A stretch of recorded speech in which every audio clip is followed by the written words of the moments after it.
Sonte në kuadër të emisionit Argument Plus do të zhvillojmë një intervistë me kryetarin e Lidhjes Demokratike të Kosovës, zotri Isa Mustafa, me cilin do të diskutojmë për zhvillimet më të fundit politike në vend dhe për temat të tjera me interes. Kryetar, faleminderit që na pritët. Faleminderit për jush.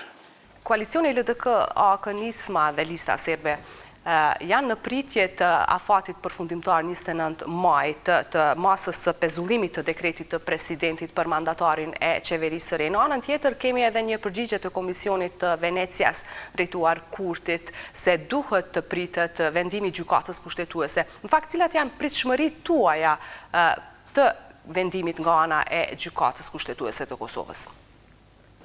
Tani unë dëshiroj të jemi kujdesshëm sepse është një procedurë cila duhet të zhvillohet në mënyrë të pavarur dhe të pandikuar në gjykatën kushtetuese.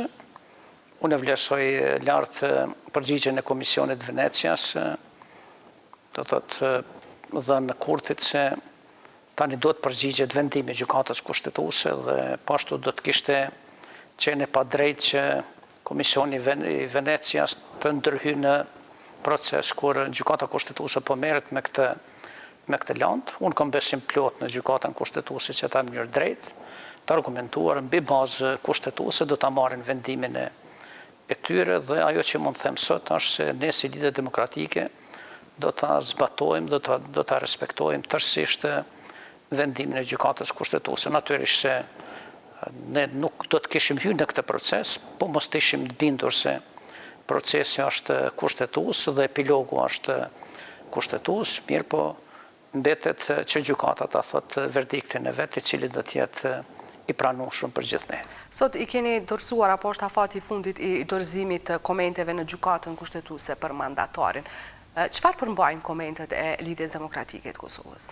Po tani është punuar mjaft shumë prej një grupi deputetëve që merren me fushën e ligjit, me çështjet kushtetuese, është konsultuar dhe ekspertiza e jashtme sa i përket kësaj.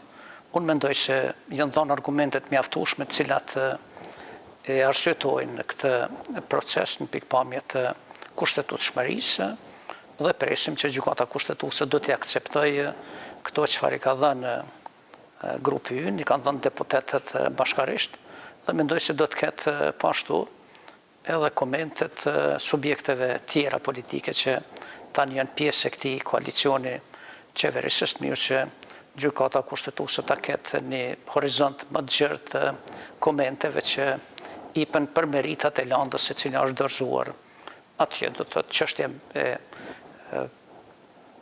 detajeve të cilat janë dhënë këtu mbetet që të trajtohet në gjykatën kushtetuese, por ne jemi të bindur se i kemi dhënë gjithë argumentet të cilat duhet i ketë gjykata kushtetuese në këtë proces. Zoti Mustafa, nëse gjykata kushtetuese e Kosovës vendos në favor të zgjedhjeve të reja, a do thotë kjo se dekretimi i mandatarit të ri për krijimin e qeverisë së re është shkelje kushtetutës? Tani gjykata kushtetuese me atë gjykim do ta jap vlerësimin e vet.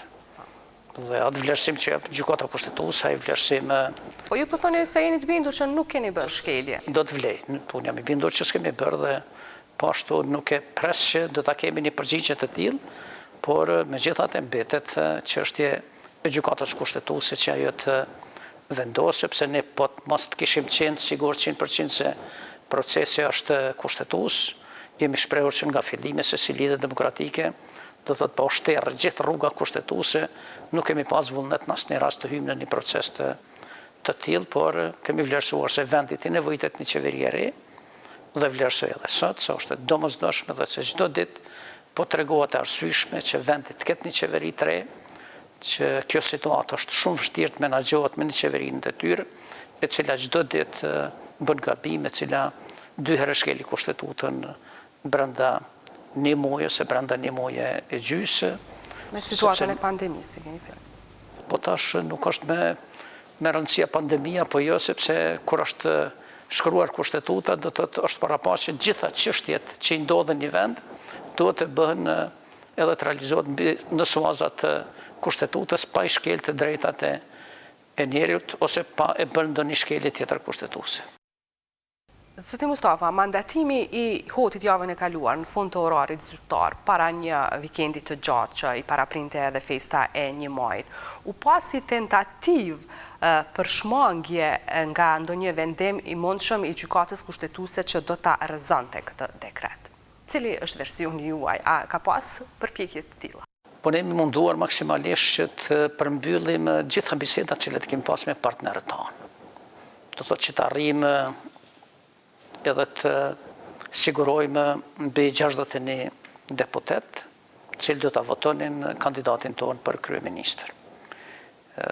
Po ashtu jemi munduar dhe kemi bërë përpjekje dhe kemi arrit që të përmbushim gjitha kriteret mbizotruse cilat na I ka paraqit Presidenti Republikës Kosovës, si kriteret cilat ne do t'i plotësojmë, filluar prej asaj që do të kemi 61 deputet spaku, do të thotë që e sigurojmë se qeveria mund të zgjidhet, edhe kemi një shumicë parlamentare për zgjedhjen e qeverisë, dhe gjitha kriteret e tjera që kanë bëjnë edhe me figurën e njerëzve që kanë me qeverisë, nesër me vendin. Prandaj edhe vonimi jonë ose vonesa jonë deri të premten ka qenë shkak I asaj që ne kemi zgjatë mjaft shumë bisedat, sidomos me partitë që përfaqësojnë grupet jo shumicë ose komunitetet jo shumicë në kuvend. Dhe në moment që ne e kemi përmbyll, kemi siguruar numrin e deputetëve që përfaqësojnë shumicën në parlament, e kemi dorëzuar, e kemi njoftuar presidentin se do të thotë ky është mandatari ynë, sepse para saj zyrtarisht nuk e kemi njoftuar, për arsye se kemi pritë që ta bëjmë punën tonë, dhe në atë moment ne ju kemi drejtuar Kuvendit Republikës Kosovës me kërkesë që pas një dite ose për të shtunën u caktu paralajm vërtetajtin për të shtunën ta caktojmë mbledhjen e kuvendit, sepse kemi vlerësuar që vendi duhet ta ketë sa më shpejt qeverinë. Ky ka qenë vlerësimi nuk ka qenë vlerësim që ne të evitojmë, sepse dim që gjykata kushtetuese edhe çdo gjykatë mund të punojë edhe ditëve të pushimit, edhe ditëve të festave nëse ka nevojë, dhe po ashtu kemi pritë që vetëvendosje mund ta paraqes lëndën në gjykatën kushtetuese ashtu siç e kanë bërë dhe kanë pas mjaft kohë që gjykata kushtetuese të ta trajtojë, sepse ne nuk e kemi kërkuar mbledhjen gjatë ditës ose nuk e kemi kërkuar mbledhjen të nesërmen, por e kemi kërkuar mbledhjen themi pas 2 ditë që e të bëhet. Do thotë nuk ka pasur tentativ, po thoni, për t'ju shmang një komentimi të mundshëm që do ta rrëzonte këtë mandatim. Në anën tjetër, njëri nga hartuesit e Kushtetutës Kosovës, zoti profesor doktor Arsim Bajrami, është shprehur shumë kritik në këtë çështje. Sipas tij, vendimi I gjykatës për mandatarin e dytë mundet me kriju precedent, ka kriju probleme dhe ambicje të partive se s'ka rëndësi se a je fituesi I zgjedhjeve apo nuk je, se fundja mund të bashkohesh me subjekte të tjera politike, ta krijosh një shumicë parlamentare dhe ta merrsh pushtetin. A mund të lexohet kjo si një përmbysje e verdiktit të vullnetit të qytetarëve në zgjedhje? Në asnjë rast nuk mund të komentohet në këtë formë, sepse këtë nuk e ka komentuar gjykata kushtetuese kur e ka interpretuar aktgjykimin e vitit 2014. Ai aktgjykim është shumë I qartë. Edhe thotë se herën e parë mandati I jepet partisë e cila ka dalë e parë. Dhe e parti, pastaj prej momentit që merr mandatin, I ka 15 ditë që të shkojnë në kuvend edhe të zgjedhë qeverinë. Nëse nuk mund ta bëj atë, ose nëse nuk mund ta bëj koalicioni I cili siguron shumicën, atëherë është në diskrecionin e Presidentit Republikës Kosovës që ai të zgjedhë edhe të japë partive të tjera që ta bëjnë qeverinë, duke mos përjashtuar edhe partinë e parë.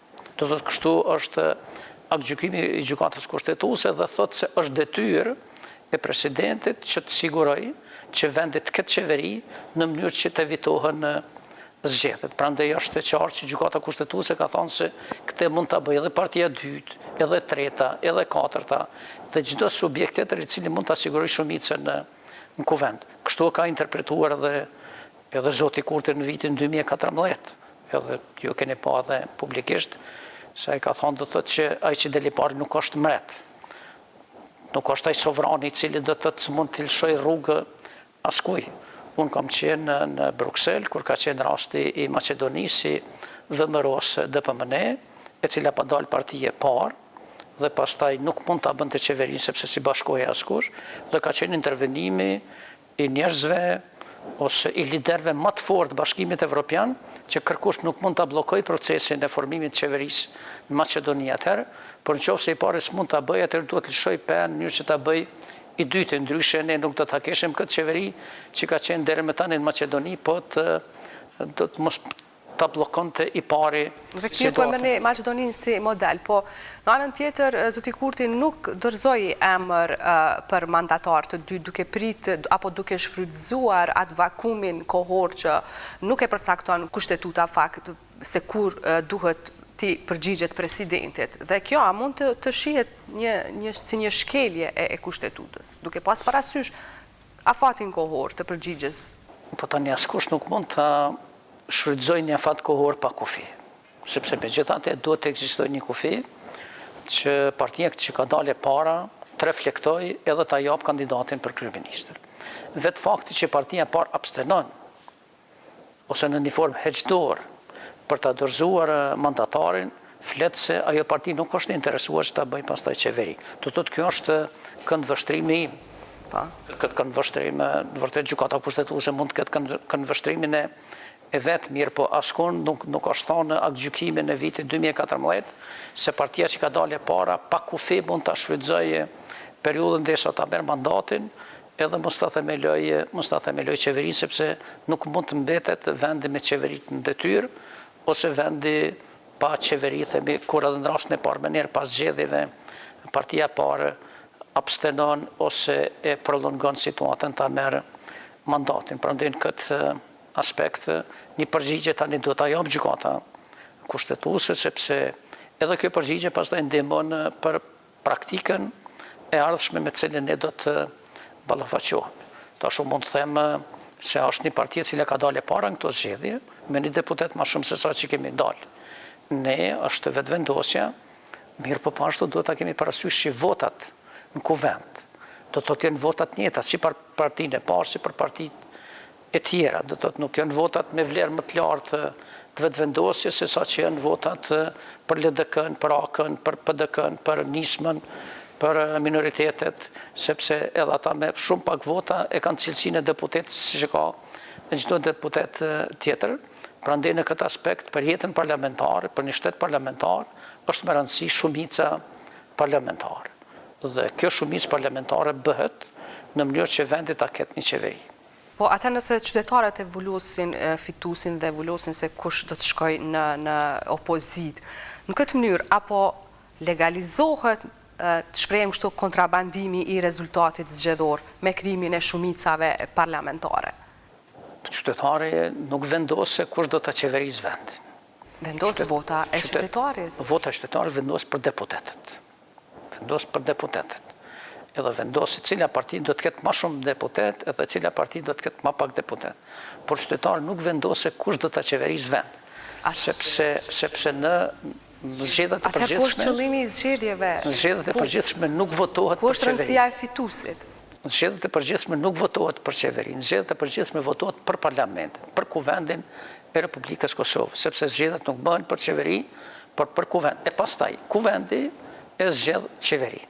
Për ta zgjedh kuvendi qeverinë do të duhet një parti ta bëjë shumicën parlamentare. Kjo i takon sipas aktgjykimit të gjykatës kushtetuese. Po apo shkelet demokracia në këtë formë se thonë? Një demokraci nuk shkelet. Pse shkelet demokracia? Për çfarë do të thotë një votë për një parti është më e vlefshme se sa vota për partinë tjetër. Do të s'ka kurrë demokraci sepse vërtet s'ka shkelje demokracisë, por ka demokraci në pikpamje të respektimit të votave të qytetarëve, sepse nëse partia e parë s'mund të bëjë qeverinë, atë nuk do të thotë që ti duhet të shkosh më herë në zgjedhje. Ku është arsyeja që do të thotë i pari ta bllokon gjithmonë procesin zgjedhor dhe qeveri. Atëherë pse e shkarkuat kaq shpejt zotin Kurti? E kishit planifikuar një skenar të tillë? Jo, zoti Kurti e shkarkoi veten, sepse ne nuk e shkarkuam zotin Kurti, po zoti Kurti e shkarkoi veten për arsye se i keqsoi edhe ja shpërtsoi deri në kufi, do të thotë patolerueshëm me relacionet me Shtetet Bashkuara të Amerikës.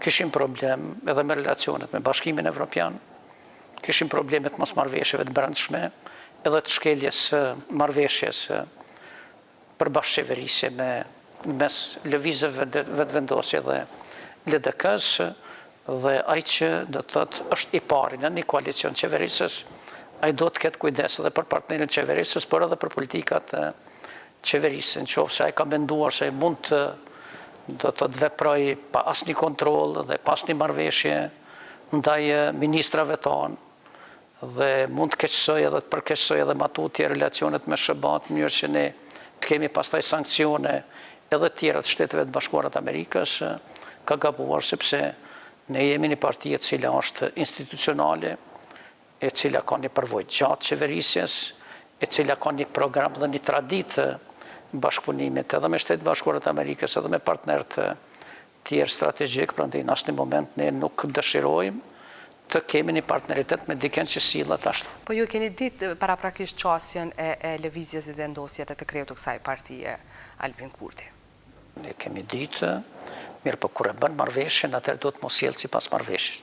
Ne nuk e kemi ditë qasjen që Albin Kurti do të thotë nuk do të bashkëpunojë me Shtetet e Bashkuara të Amerikës. Nuk do të shkojnë në procesin e dialogut. Do të na bjen situatë që Shtetet e Bashkuara të Amerikës të ndërprejnë programet e tyre në Kosovë. Do të thotë këtë se kemi ditë. Ne kemi ditë çka ka bërë vetëvendosja përpara, mirë po ne ja kemi falë atë çka ka bërë. Ja kam falë edhe unë personalisht që në ardhmë të ma djegin shtëpinë, që më kanë sulmuar, që kanë bërë gjitha të zezat, kam thënë i harrojmë ato, edhe ka përcejmë në një perspektivë tjetër të ndërtimit të një partneriteti i cili mund të jetë i dobishëm për vendin. Meqenëse se ajo s'ka funksionuar, për arsye se kanë vazhduar të sillen me mjetet të njëjta dhe në forma të njëjta, vërtet në forma të njëjta, por me mjete tjera, do të thotë koalicioni ka ra, edhe unë jam i lumtur që do të thotë ka rënë ky koalicion sepse po të kishim vazhduar më shumë sigurisht do të kishim pas probleme edhe më të mëdha. Po, megjithatë, mollë Sheri ishte pikërisht shkarkimi i ministrit të punëve të brendshme Agim Veliu. Po ishte, themi, një kulmim i mospajtimeve ose i veprimeve të njanshme të Zotit Kurti dhe televizjes vetëvendosje. Si mund të shpjegohet që kryeministri e shkarkon një ministër të një subjekte tjetër, pa i treguar fare edhe pa u marrë vesh me te. Si mund të qeverisim dhe në bashkë, do të thotë me një praktik të tillë e cila instalohet që ai çdo ditë mund të shkarkoj ministrat LDK-s, dhe LDK-ja pastaj do ta ul kokën, do ta ul kurrizin, edhe të thotë kalon mbi kurrizin tim, bën çfarë duhet sepse kemi bërë një marrëveshje dhe ne pastaj të shkojmë deri në fund. Ashtu nuk vazhdohet me bashkëqeverisje dhe ne i tregum se nuk bën. Do të thotë pa marrë parasysh ka qenë zoti Veliu nën kryetari i LDK-s apo s'ka qenë. Ai ka qenë ministri jon. Dhe ne nuk do të lejoshim që asnjë ministër tjetër, pa marrë parasysh kënd do ta shkarkonte, që ta shkarkonte në formë të tillë. Me marrëveshje e kemi thënë qartë që një ministër mund të shkarkohet në konsultim me kryetarin e partisë, që është partner qeverisës, nëse ai partner qeverisës i aprovon ose i akcepton arsyet e shkarkimit të tij. Në këtë rast nuk është vepruar në këtë formë. Zoti Mustafa, në publikimin e marrëveshjes së arritur me AK-n, nismën dhe listën serbe, faktikisht u prezantuan emrat e ministrave të partive tjera për jashtu listën serbe, por ende nuk kemi emra të Lidhjes Demokratike të Kosovës se kush do të jetë ministrat e këtij subjekti. Pse? Apo e prit një vendimin e gjykatës kushtetuese, apo ka ndonjë problem, sepse ka pasur raportime se ka mosmarrëveshje lidhur me emrat e ministrave të LDK-s. Ne kemi pas takim të kryesisë në prag të kohës që është pritë që të mahet kuvendi i Kosovës për zgjedhjen e qeverisë. Dhe unë kam pas idenë që në takim të kryesisë së LDK-s ne diskutojmë për emrat edhe për përbërjen e qeverisë. Mirëpatit jemi informuar se po shqyrtohet ankesa e lëvizjes vetëvendosje dhe ajo është pastaj e prolongojnë në procesin e zgjedhjes së qeverisë. Kemi pas edhe do informata do të thotë që s'ka pas gatishmëri të kryetarës kuvendit që e ta thret kuvendin. Unë kam njoftuar kryesinë dhe kam thonë përderisa mos përfundoj ky proces, ne s'kemi nevojë tash të hapim çështjet e përbërjes së qeverisë, sepse ne do ta hapim atë çështje në moment që do ta kemi vendimin që ose refuzohet kërkesa e lëvizjeve vetëvendosje për mas të përkohshme dhe thirret mbledhja e kuvendit, dhe në moment që thirret mbledhja e kuvendit ne do ta bëjmë përbërjen tonë të qeverisë dhe nuk kemi diskutuar për asnjë emër dhe nuk është përmend në këtë sallë dhe askund asnjë emër i njerëzve që do të jenë qeveri. Është diskutuar parimisht vetëm për pjesën e qeverisë që është tani dhe kam betë që tipet një vlerësim i punës tyre dhe në qoftë se vlerësim është pozitiv, do të vazhdojnë të jenë edhe matutje ministra dhe pastaj do të bënë edhe 2-3 ndryshime ose shtesa të reja për ministri që nuk i kemi pasur, ose për pozicionet cilat janë pozicionet të reja. Ka pasur raportime po ashtu se ka pakënaqësi brenda LDK-s për performancën, për punën e ministrave aktual në qeverinë në detyrë. Cila është e vërteta? A jeni të kënaqur me punën e tyre, me performancën e deri tashme? Duke pas parasysh rrethonat në cilat po funksionon qeveria në detyrë? Nuk e kemi vlerësuar. Si me hyta vlerësojmë punën e tyre, sepse ka qenë një punë me kohë shumë të shkurtë. Së mund të t'ja vlerësoj dikuj punën për 2 muaj në qeveri, themi tani bëhen kur bëhen të hanën, duket se bëhen 100 ditë, dhe secili do ta japë raportin e vet, dhe në ato raporte edhe ne pastaj do të ulemi do ta diskutojmë performancën e ministrave tonë. Mirë, po prej momentit që ka rënë qeveria, do thotë që është qeveri në detyrë dhe në ministra në detyrë, ministrat tonë kryesisht i kemi lënë atje që të merren edhe të ndihmojnë në çështjet e luftës kundër Covid-19. Do thotë koronavirusit, sepse nuk kemi dashur t'ju them njerëzve lëshoni vendet, lënë situatën që është, por kemi thonë vazhdoni të punoni dhe ju do të punoni atje përderisa kryeministri në detyrë do të bashkëpunoj me juve, do t'ju pranoj që ju ta bëni këtë punë. Qoftë sa ai thotë jo, atëherë ai mund t'ju liroj nga detyra dhe s'keni asnjë obligim që të vazhdoni matutje, dhe kanë vazhduar edhe në fushën e arsimit të organizohet mësimi në distancë dhe mendoj se është bërë një punë e mirë. Do të thotë një ekip atje që është edhe LDK-s edhe EVV-s, edhe në Ministrinë e Transporteve, themi në kthimin e bashkëdhetarëve tanë që kanë qenë jashtë, edhe këto ministritë të tjera në kulturë, themi në qurin përpara të programeve kulturore, dhe pse ka qenë shumë vështirë që themi të organizohen pastaj manifestime ose veprime kulturore në këtë periudhë, edhe në bujqësi, edhe në mbrojtje popullore, dhe kanë betë do të thotë që kryesisht mirën me çështjet të Covid-19, por jo tani edhe të jenë pjesë e shkarkimeve, të ngarkimeve, të bordeve, sepse një çështje e tillë ne nuk e kemi parapëlqyer që të ndodhë në këtë procesin këtë çështje në shkarkimin dhe emërimin e drejtorëve dhe bordeve të reja të ndërmarrjeve publike. U kritikua shumë zoti Kurti se ka emëruar partijak të tij apo militant të vetëvendosjes. Po tani në programin tonë që bashkarisht e kemi pas harmonizuar, e kemi pas që objektiv që të marrim masa të depolitizimit të gjitha kompanive publike, në mënyrë që të përmirësojmë qeverisjen korporative të këtyre kompanive. Dhe po ashtu të marrim masa në ato kompani publike cilat kanë pas performancë dobët ose performancë negative, që kanë punuar me humbje edhe që kanë krijuar problem buxhetit Kosovës dhe nuk e kanë arsyetuar të qenurit e tyre si kompani publike, sepse ato si kompani publike janë do të nëse punojnë interes të publikut, po nëse dëmtojnë publikun, atëherë shtrohet pyetja pse duhet të ekzistojnë kompani të tilla.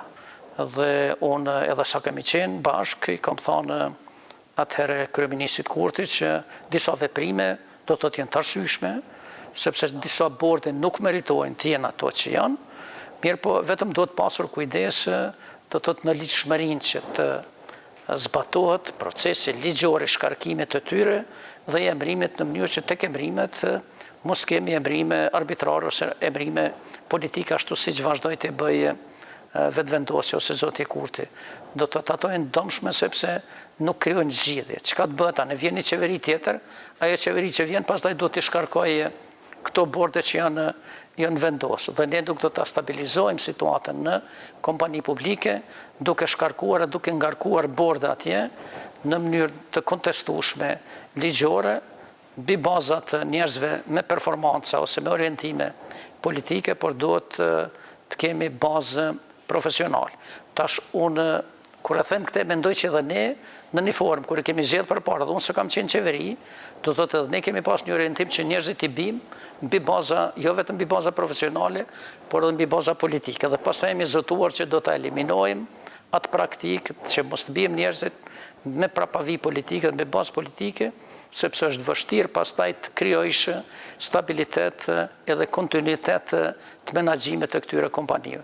Dhe kjo ka qenë orientimi jonë që ta bëjmë ne në bashkëqeverisje me vetëvendosjen, mirë kur mendoj që janë bërë gabime të mëdha, sepse s'mund pastaj të arsyetosh që i ke pru militantët politikë, sepse ata të sigurojnë që sigurojnë performancën më të mirë. Zoti Mustafa, të kthehemi prapë në funksionimin e strukturave brenda LDK-s. Cili është relacioni aktual i Lidhjes Demokratike të Kosovës me zonjën Vjosa Osmani, e cila ditëve të fundit është shmangur nga deklarimet publike pas situatës së krijuar me shkarkimin e qeverisë? Tash Vjosa është kryetare kuvendit, dhe e vazhdon të kryej punën e kryetares kuvendit. Unë do dëshiroja që e punë të bëhet mirë, do të të që mos të kemi teke personalen ose idhnime personale në kryerjen e atij funksioni ose asaj detyre të kryetares së kuvendit. Zonja Osmani është deklaruar se i përket qëndrimeve të saj lidhur me mocionin e mosbesimit, edhe lidhur me formimin e qeverisë të re, do të thotë unë nuk hyj në qëndrimet e saj, sepse janë të saj, mirë po qëndrimet e shumicës dërmuese në LDK janë që e kanë përkrahur mocionin e mosbesimit, e kanë përkrahur themelimin e qeverisë re, sepse ne në Këshillin e Përgjithshëm, kur kam kërkuar unë deklarim të anëtarëve të Këshillit të Përgjithshëm lidhur me zotin Hoti, që ai të jetë mandatari LDK-s, prej 124 do të thotë 115 anëtarë të Këshillit të Përgjithshëm e kanë përkrahur. Vetëm 2 kanë votu kundër. Por që me vota është shumë larg nga zonja Osmani, sepse dihet zonja Osmani është e dyta për nga numri i votave në zgjedhjet e kaluara, si politikania e dytë më e votuar në Kosovë. Që është me vota lartë? Dhe kjo, a mund ta zbeh reflektimin e votës në LDK? Jo, nëse dikush ka marrë votat e LDK-s dhe është lartë me votat e LDK-s, atëherë lartë do ta respektoj LDK-n. Dhe do të respektoj organizatën cilës i takon. Nuk po e respektojnë zonja Osmani, a do në të thoni këtë? Po du me thonë.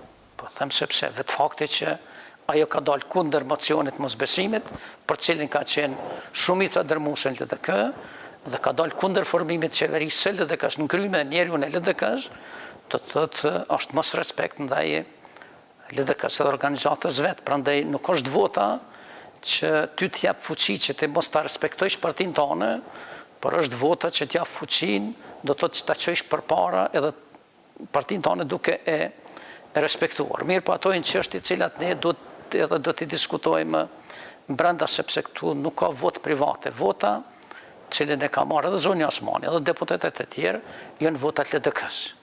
Ato i kanë marrë brenda LDK-s. Se nuk ka merita ajo të vetat si politikane?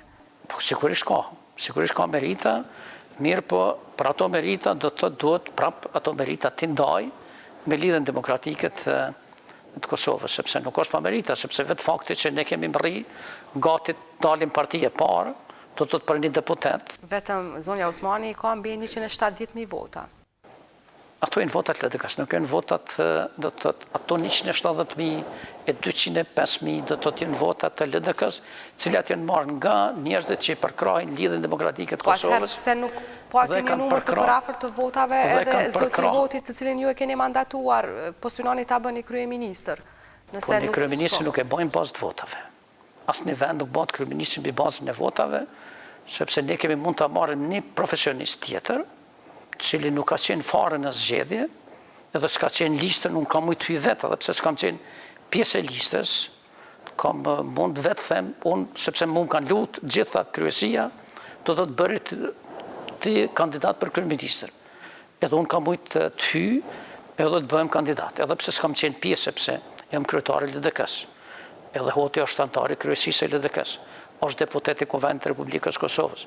Ka qenë para 2 vite diçka, do të thotë kandidat për kryeministër. Prandaj ne nuk e masim këtë mbi bazën e votave, por e masim mbi bazën e vlerësimeve tona të brendshme, se kush në një moment caktuar mund ta merr një përgjegjësi dhe kësaj radhe kemi vlerësuar se hoti e merr këtë përgjegjësi, sepse zoni Osmani është deklaruar qartë që është kundër rrëzimit të kësaj qeverie dhe kundër themelimit të një qeverie të tillë dhe është kryetare Kuvendit të Republikës Kosovës. Nëse mbahen zgjedhje së shpejti, si do t'ja bëni me zonjën Osmani? Do t'a përfshini në listë zgjedhore?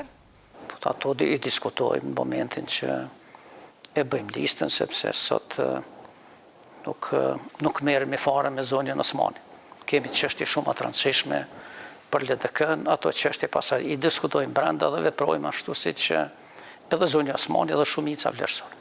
A ekziston mundësia që zonja Osmani në zgjedhjet e reja të paraqitet me subjekt të ri politik? Tash unë nuk kam vullnet të flas për zonjën Osmani me ju përderisa do të bisedojmë në parti. Prandaj janë çështjet tona të brendshme, ato që do të diskutojmë dhe kur të diskutojmë brenda i bëjmë publike. A të thotë kjo se janë acaruar raportet me ta? Po prapë ju po kërkoni lajm, a unë nuk dëshiroj të krijoj lajm me zonjën Osmani. Jo, nuk është esenca aty, po i referohemi numrit të madh të votave që ka marrë në zgjedhje për atë arsye edhe intereson edhe publiku ta di pozicionin e saj aktual në lidhjen demokratike të Kosovës. Ajo është në kryetare LDK-s akoma, është kryetare Kuvendit dhe kjo është pozicioni i saj. Në rregull.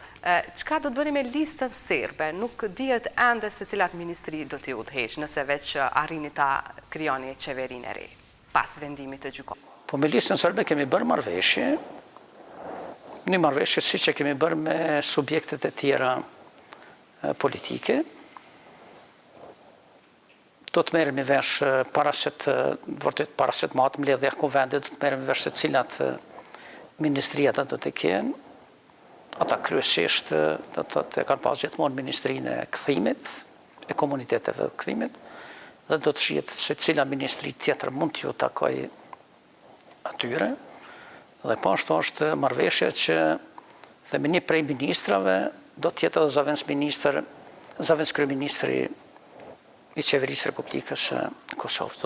Ata do të kenë 2 ministri dhe një zavendës kryeministri i cili do të jetë ministri në ministri e përkatës. Do të thotë do ta ketë pjesëmarrjen njësoj siç e ka në qeverinë Kurti. Pjesëmarrjen me njerëz po, pjesëmarrjen me njerëz do ta ketë njëjtë. Zoti Mustafa, Partia Demokratike e Kosovës është deklaruar se nuk do ta votojë një qeveri të mundshme hoti, që dhe është në të njëjtën vijim me vetëvendosjen sa i përket insistimit për zgjedhje të reja pavarësisht situatës së pandemisë në Kosovë. Në anën tjetër ka zëra që mund të ndodhë një koalicion i mundshëm mes vetëvendosjes dhe PDK-s për krijimin e qeverisë së re apo për shkuarjen në zgjedhje në çfarëdo forme që merret vendim. Si e shihni ju këto komente faktikisht, a mund të ndodhë një koalicion i mundshëm mes këtyre 2 subjekteve? Koalicioni ka mund të ndodhë në fazën në cilën ne kemi ka përcyer. Nëse do të kishte parafrim të vetëvendosjes me PDK-n, dhe ajo do të siguronte një numër, themi, i cili numër pastaj do të ishte shumica në kuvend, dhe zoti Kurti do të mund ta shfrytëzonte atë që ta jap një kandidat tjetër për qeverinë, dhe këtë nuk e bëri. Nuk e dha. Tani çfarë do të ndodhë në të ardhmen, unë s'mund të them. Themi, a do të ketë parafrim apo jo, ka pas deklaratat njerëzve të lëvizjes vetëvendosjes se ata mund ta bëjnë edhe me koalicionin, edhe me PDK-n, ka pas ashtu disa kundërpërgjigje të PDK-s se ata nuk vejnë vija të kuqe me asnjë subjekt politik, do të thotë është një çështje e cila natyrisht në jetën tonë parlamentare mund të bëhet, por është çështje prapë këtyre subjekteve se sa gjejnë gjuhë të përbashkët që të bashkëqeverisin. Unë mund të them se ato në pikpamje ideologjike mund të jenë më afër njëra tjetrës, sepse i përkasin gati një burimi, por mund të pritet edhe një gjë e tillë që të bëhet në të ardhmen ose kur ata vendosin bashkë. Zoti Mustafa, ju keni qenë shumë kritik ndaj koalicionit PAN, mënyrë se si kanë qeverisë ata, si kanë marrë pushtetin, si kanë ndarë ministrit. Ju tash po tentoni të krijoni një koalicion që po i bie lana, apo jo? Dhe si mund spjegohet kjo për opinionin? Apo veprojnë partitë politike gjitha në vijën e njëjtë apo në formën e njëjtë kur është në pyetje pushteti? Tash për opinionin, kjo mund spjegohet me faktin që ne i kemi këto parti politike cilat janë, nuk kemi tjera. Do të thotë, është Lidhja Demokratike e Kosovës, është Lëvizja Vetëvendosje, është Partia Demokratike e Kosovës, është Alianca për Ardhmërinë e Kosovës, është Nisma Socialdemokrate, është AKR-ja prej partive parlamentare. Prej partive parlamentare. As njëra prej këtyre subjekteve, as Lëvizja Vetëvendosje, as LDK-ja, as PDK-ja nuk mund ta bëj qeverinë vetë. Në qoftë se dëshirojmë që të bëjmë qeveri. S'mund ta bëj vetë. Dhe vetë fakti që s'mund ta bëjsh vetë, atëherë duhet ta gjesh një partner, mirë po me atë partner të merresh vesh për kriteret. Dhe ne kemi thënë se nuk bëjmë, sepse kështu ka qenë edhe vendimi i Këshillit Përgjithshëm, dhe kanë qenë edhe zotimet tona në fushat, që nuk do të kemi koalicion me PDK-n në këtë mandat. Dhe asa ju kemi përmbajt. Mirë po, nuk kemi thënë në asnjë rast se ne e përjashtojmë edhe AK-n, edhe Nismën nga koalicioni. Pse se kemi thënë? Sepse ne e kemi pas orientimin që ne të bëjmë koalicion me Lëvizjen e Vetëvendosje, nëse ne dalim si parti e parë. Dhe ne do t'i ofrojshim të parës Lëvizjen e Vetëvendosje ta bëjmë koalicion. Mirë po ne kurse kemi ditë se Lëvizja e Vetëvendosje a do ta bën koalicionin me ne si parti e dytë apo s'do ta bëj. Dhe nëse nuk do ta bënte, atëherë ne nuk kemi hyrë zgjedhje ta kallim mandatin. Do thotë ne kemi lënë rezervë që pastaj mund ta bëjmë edhe me AK-n, edhe me Nismën, sepse duhet megjithatë këtij vendi i nevojitet një qeveri.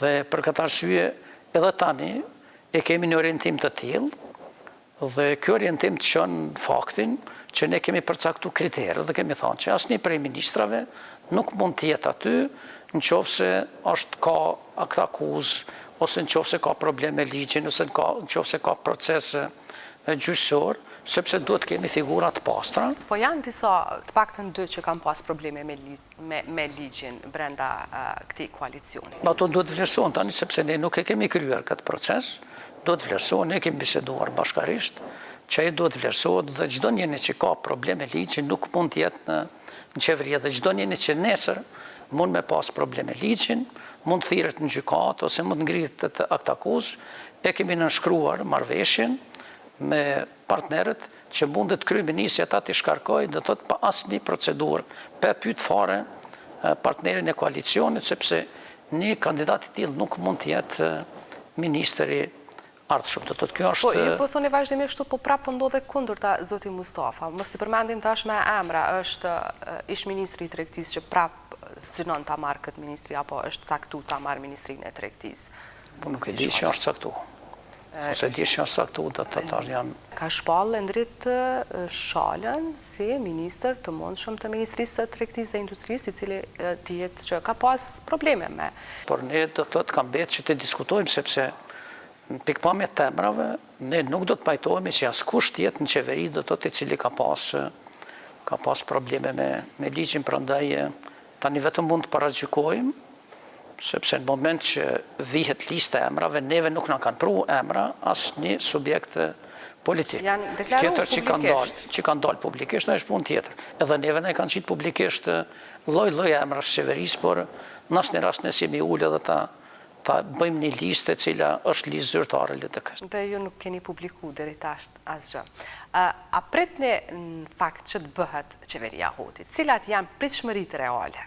Pritshmëritë janë 100% që të bëhet, edhe mendoj se edhe duhet bëhet, edhe vendi ti nevojitet një qeveri e re tani, e cila do të ketë për detyrë themelore që ta qoj betejën për, themi, ndaj Covid-it deri në fund, pastaj të marrë përgjegjësinë për procesin e dialogut dhe të bëjnë një program se si duhet ky proces zhvillohet, kush do të angazhohet në këtë proces, karshi qeveri, sepse qeveria në mbi bazën e gjykimit gjykatës kushtetuese është ajo që do ta zhvilloj edhe ta udhëheq procesin e dialogut. Pastaj kemi çështjen e liberalizimit të vizave, të cili do të arrihet gjatë kësaj periudhe, edhe po ashtu është momente që ne do të rikthejmë ose të rivendosim marrëdhëniet e mira me Shtetet e Bashkuara të Amerikës, me Bashkimin Evropian, të zbatojmë reformat evropiane, cilat i patën filluar mirë, po cilat kanë ngecë shumë, të zbatojmë marrëveshjen e MSA-s, ku kemi ngecje shumë të madhe, edhe po ashtu të ndjekim politikën e forcimit të shtetit ligjor, themi duke zhvilluar luftë kundër krimit edhe korrupsionit, dhe për këtë kemi vullnetin e plot gjithë partnerëve tonë.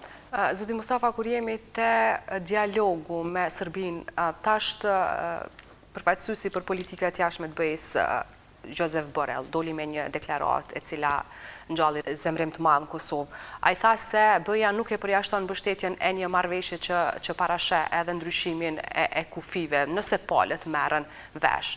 Si e komentoni ju këtë qëndrim, apo riaktualizohet prapë çështja e kufive të Kosovës në dialog dhe ka rrezik që kjo të jetë temë pashmangshme për arritjen e një marrëveshje përfundimtare? Po tani unë nuk mund të parapërcaktoj themi atë çfarë duhet të kishte thënë Borrell ose atë që thot Borrelli. Por unë mendoj se ne duhet ta themi qëndrimin tonë, dhe ne kemi thonë qëndrimin tonë, që nuk ka dialog për kufit edhe s'ka dialog për ndryshim kufive.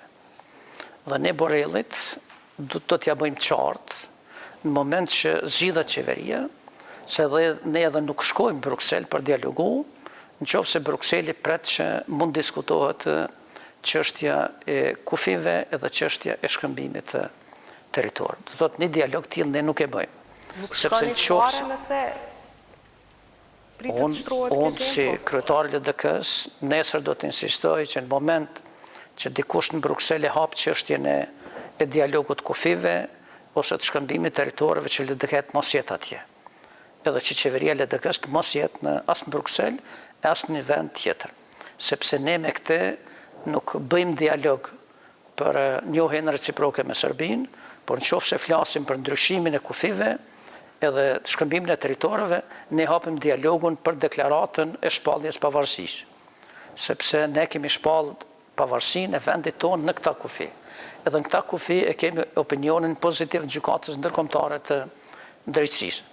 Prandaj asnjë do të thotë që ka tru edhe ka mend, nuk do të ishte dashur të hyjë në një proces në cilin mund diskutohet ndryshimi kufive edhe shkëmbimi territorit. Për çështje tjera, për çështje të drejtave të njerëzit, për çështje të avancimit pozitës pakicave, për çështje të zhvillimit ekonomik, për çështje të tërheqjes investimeve të huaja privat, do të thotë për çështje të drejtave të njerëzit, drejtave të pakicave, themi ato çështje mund diskutohen, mund të avancohen, mund gjejmë zgjidhje me Serbinë, por për territorin do të thotë Borrelli edhe të tjerë kush dojnë, sa dojnë që do të është temë që mund diskutohet, ne do të ta bëjmë qartë dhe kemi bërë qartë se është temë e cila nuk diskutohet dhe për të cilën nuk ja vlen edhe nuk guxon, nuk do të guxon të askush të shkojnë në Bruksel edhe ta vënë tavolinë këtë çështje. Po thoni që është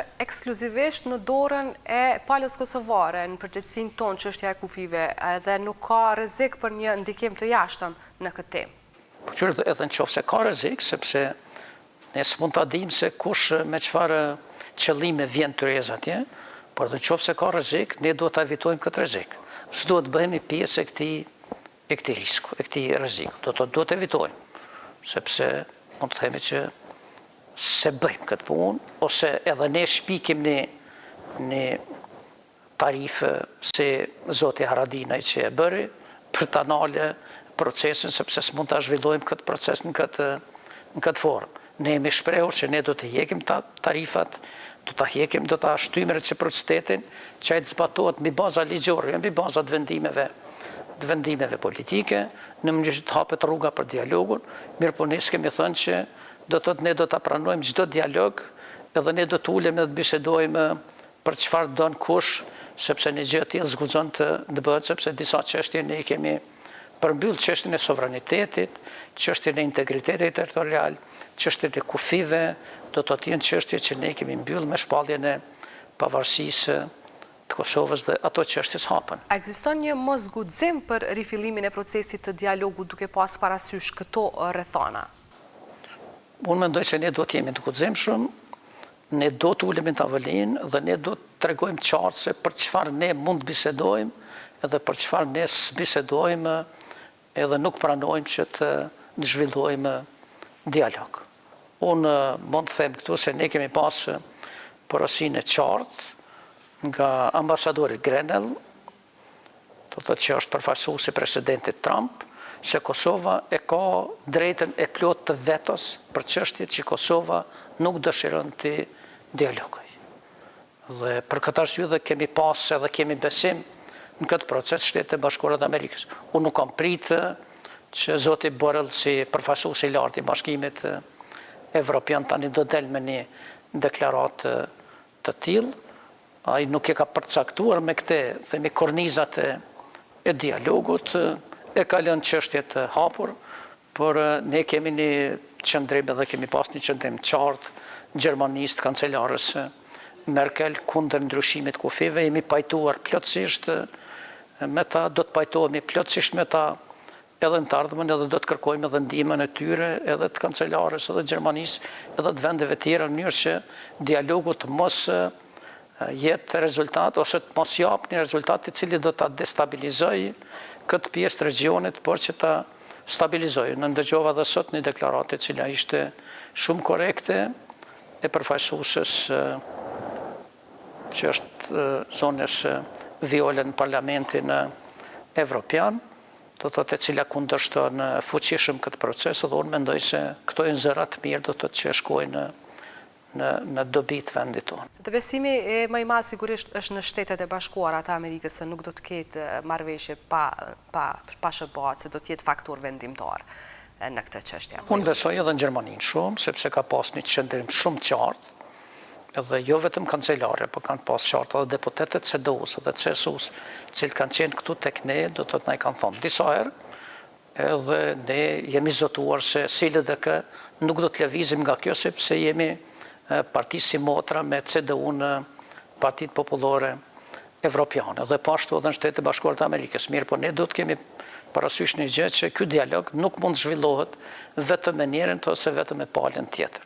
Ne do të kemi një bashkëpunim të shëbas me Bashkimin Evropian në mënyrë që dialogu të jetë i suksesshëm, sepse ne si rezultat i dialogu presim edhe njohjen e Kosovës nga 5 vendet të Bashkimit Evropian që nuk e kanë njohur deri më sot. Edhe zoti Mustafa, krejt për fund dua një koment tuaj në lidhur me deklaratën e fundit të qeverisë në detyrë Kurtit të ministrit të financave, se në këtë kohë pandemie papuzia është zbutur 6.6% në këtë kohë kur ketë bota po parasheh një recesion të madh ekonomik. Si e komentoni ju këtë deklaratë të tyre?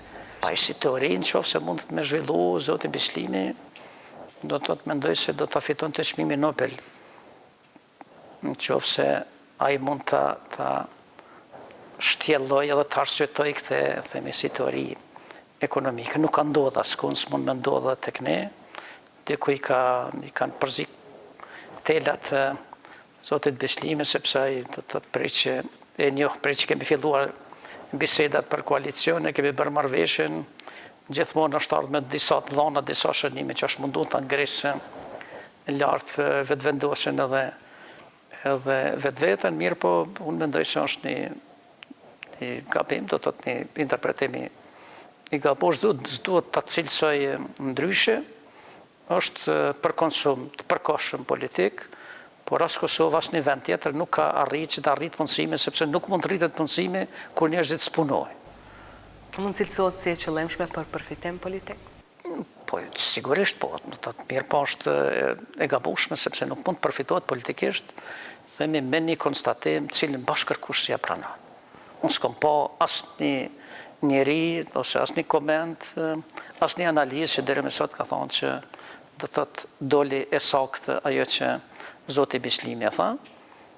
Unë mendoj që edhe Zoti Bislimi do të tërhiqet nga kjo teoreme e tij, por nëse mund ta zhvilloj atëherë mund të fitoj një çmim të lartë për një koncept të ri ekonomik se në kohën e krizave, ose smundjeve, ose tragjedive mund të rritet punësimi. Zoti Mustafa, unë faleminderit shumë që ndatë kohën me ne për këtë intervistë. Faleminderit. Të nderuar shikues, pra ndoqët bisedën me kryetarin e Lidhjes Demokratike të Kosovës, zoti Mustafa. Faleminderit për vëmendjen dhe mirupafshim.